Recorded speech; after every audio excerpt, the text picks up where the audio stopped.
Minecraft, tapi kita tak boleh sentuh warna kuning, guys. Kalau sentuh warna kuning, nanti kita tukar game. Kalau nak dah malam, cepat-cepat kita masuk, guys. Nanti kena langit warna kuning. Masa nak dah malam, guys. Lepas tu aku cepat-cepat tidur, guys. Ini pun jangan sentuh juga.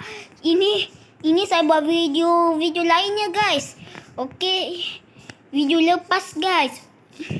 Kita jangan sentuh warna kuning.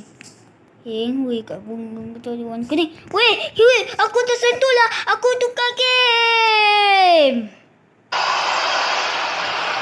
Okey, nama game ni adalah Squid Party Craft, guys. Weh, saya tukar warna kuning lah. Weh, cepat. Siapa ni? Weh.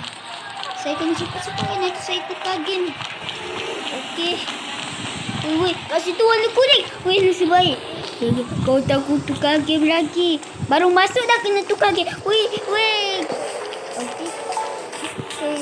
Wah. Jangan saya tukar kereta ni, guys. Sebab aku nak duduk game selamanya, tak nak tukar game.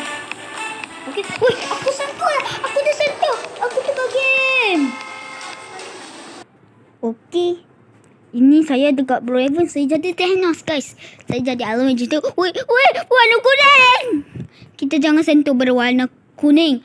Sebab nanti aku tukar game seterusnya. Aku nak duduk game ni selama-lamanya sebab seronok, guys.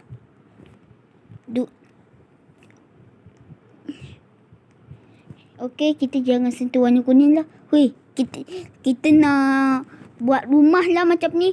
Tapi jangan rumahnya warna kuning, guys. Ini pun rumah warna kuning juga. Weh, kat situ lantainya pun warna kuning.